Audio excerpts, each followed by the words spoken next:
All right, so we've got a whole stack of Critical Drinker videos here Yeah. that you guys sent over. And it seems like the question you're really wrestling with is, Yeah. are movies actually worse now? Or are we just looking back, you know, kind of with those rose-colored glasses? Yeah. So let's see if we can untangle, I guess, some of his hilarious rants and see if we can find some deeper insights into the state of Hollywood. It is interesting because while he is definitely entertaining, he's also hitting on some things that I think resonate with a lot of moviegoers. Yeah. It's tapping into that sense that something feels off about a lot of modern films. Absolutely. And one of the first things that jumps out at me is his criticism of CGI. Right. Like, he really seems to think that it is ruining movies. Yeah. And it makes me think about, like, those scenes that you guys pointed out in the Fast and Furious franchise where, like, cars are practically flying. Does that really take you out of the movie, or is it just mindless fun? I think the balance between spectacle and substance is the key thing here. The point that the Critical Drinker makes is that CGI has become this kind of crutch for creating these flashy visuals without the need for clever camera work. Right. Or practical effects, or really innovative stunts. Yeah.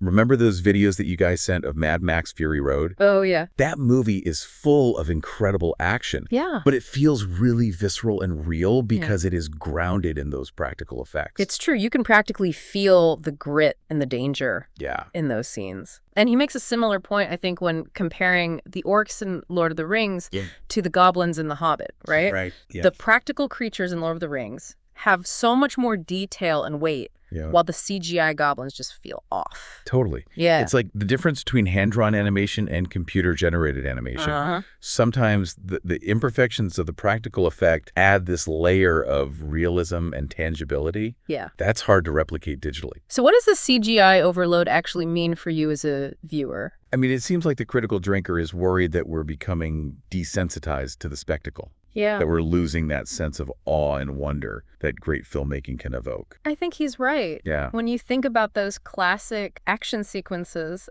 that you love, that still hold up today, they rely on practical effects and clever filmmaking technique to create that tension and excitement. He also rants about how no one stays dead in movies anymore. Yeah. It's like death's become a revolving door. Yeah. I mean, what was that example that he used from the Star Trek reboot where they basically reversed Kirk's death? It was Star Trek Into Darkness. Darkness, yeah. And that's a really good example because it just shows how the emotional impact can be undermined. Yeah. If death is meaningless and reversible, why should we care about the characters or their struggles? Right. It just feels very artificial when there aren't any real consequences. He goes through and analyzes all these different resurrection methods. Everything from technology and magic to time travel and the multiverse. Right. But it seems like his main point is that they all just cheapen the story and disconnect us from the characters. They really do. I'm curious, how did that Terminator video land for you?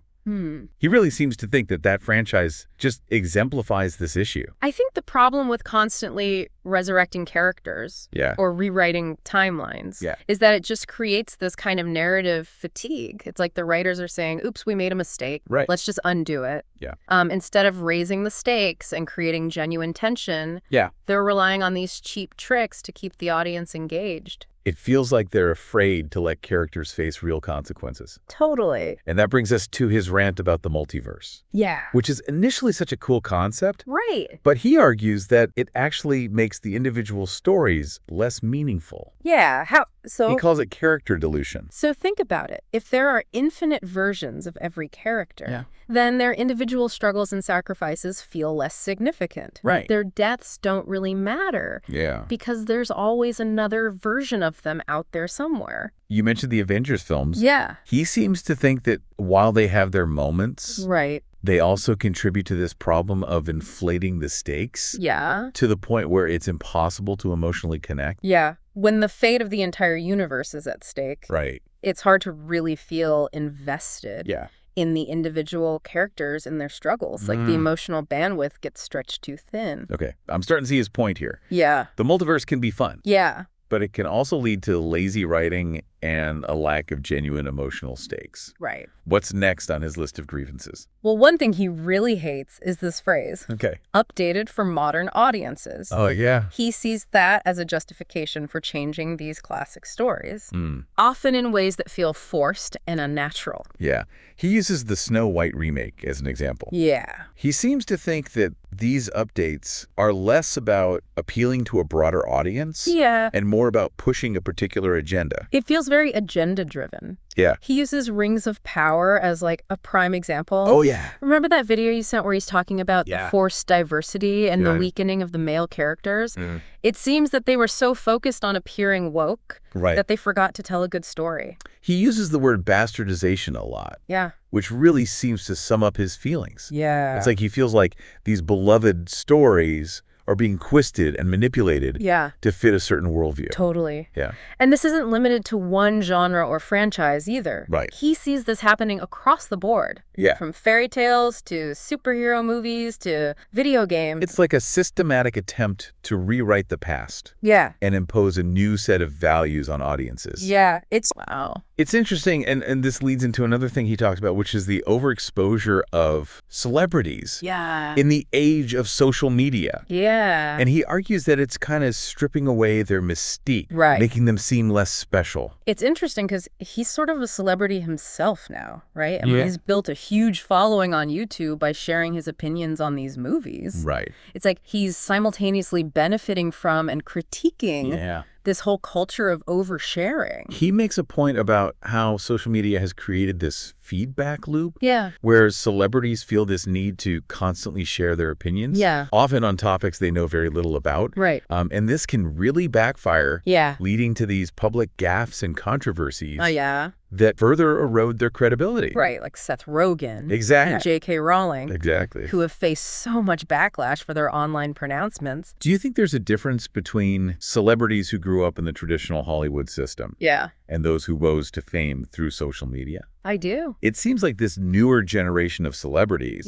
is much more comfortable sharing their personal lives and their opinions with the world. It's a different landscape. Yeah. I mean, he seems to be nostalgic for a time when celebrities were more enigmatic. Right. When their private lives were shrouded in mystery. Yeah. But in today's world, that kind of mystique is almost impossible to maintain. But then he argues that this overexposure is actually hurting Hollywood. He says audiences are losing interest in these celebrities because they've become too familiar. Yeah. Too relatable. I think there's something to that. Yeah. Familiarity breeds contempt, as they say. Oh, right. The more we know about celebrities, the more likely we are to see their flaws, their contradictions. Right. And I think that can make it harder to suspend our disbelief when we see them on screen. He also has a lot to say about the way men are portrayed in modern movies. Yes. He uses this phrase bumbling fools to describe a lot of the male characters that we see nowadays. Right. Do you think there's any truth to that? I think he's hitting on a shift in how masculinity is being depicted on screen. Yeah. You know, he contrasts those classic male heroes like James Bond and Luke Skywalker with their more recent counterparts who are often more flawed and emotionally vulnerable. I remember that scene that you pointed out on the Star Wars sequels. Oh, yeah. Where Luke Skywalker throws away his lightsaber. Oh, God. Like he goes on a whole rant about how that moment symbolizes the emasculation of the classic hero. Oh, totally. Yeah. I think his concern is that Hollywood is sending this harmful message about masculinity, you know, that men are inherently flawed and incapable. Right. And he argues that this is creating a generation of young men who lack positive role models. He also talks about the overused trope of the strong female character. Oh, yeah. Which he makes very clear that he doesn't have a problem with, right, but that they often feel like caricatures rather than fully developed characters. He says that strength is often presented as this collection of stereotypically male traits like aggression and stoicism. Right. You know, these characters are rarely allowed to be feminine, vulnerable, or romantically interested in men. It's like they're trying to make them strong by stripping away their femininity. Right. And I know you sent me that clip from Captain Marvel. Yeah. Where he's talking about that exact issue. Yeah. He points out how Brie Larson's character is constantly being told to suppress her emotions. Yeah. And act like a man. Right. Exactly. He also brings up the issue of physical competency. Yeah. You think about those scenes where a small, slender woman effortlessly overpowers this much larger man. Yeah. He argues that this defies logic and biology and creates this disconnect for the audience. Absolutely. It feels like they're trying so hard to make these female characters strong that they end up sacrificing realism and believability. Exactly. And I think it undermines the very message they're trying to send. Yeah. Instead of empowering female characters, it just ends up feeling forced and inauthentic. Yeah. And, this leads into another thing that he talks about, which is the problem with modern storytelling. Okay. One of the things he focuses on is the lack of setup and payoff. Right. He uses Tremors as this great example of how a seemingly throwaway detail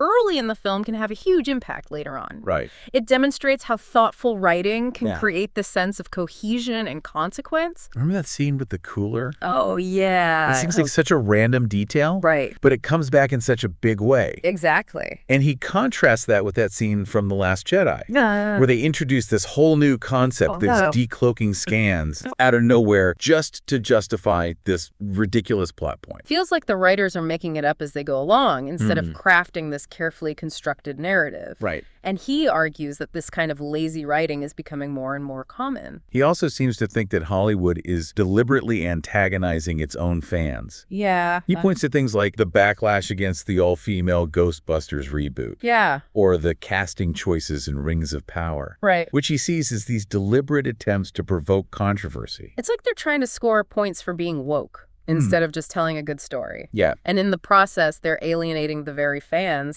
who made those franchises successful in the first place. He argues that this kind of fan baiting creates this toxic environment where any criticism is immediately labeled as bigotry. Yeah, and that makes it difficult to have a genuine conversation about the merits of a film or a TV show. It's like you're either with them or against them.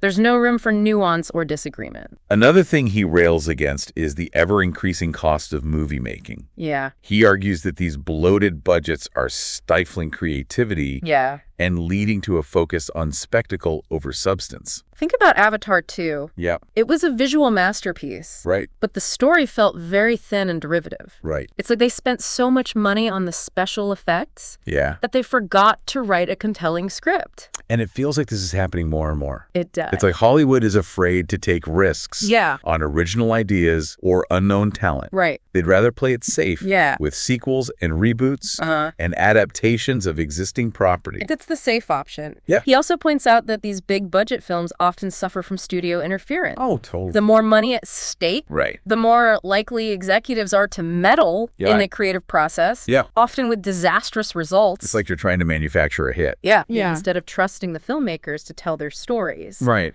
And that leads to this homogenization of content where everything starts to look and feel the same. It really does. So it feels like he's saying that Hollywood has just become too corporate, too risk averse. Right. They're more interested in churning out these predictable blockbusters than taking chances on these bold and original stories. Right. And that kind of brings us back to the question that you posed at the very beginning. Okay. Are movies really getting worse, or are we just getting older? Yeah.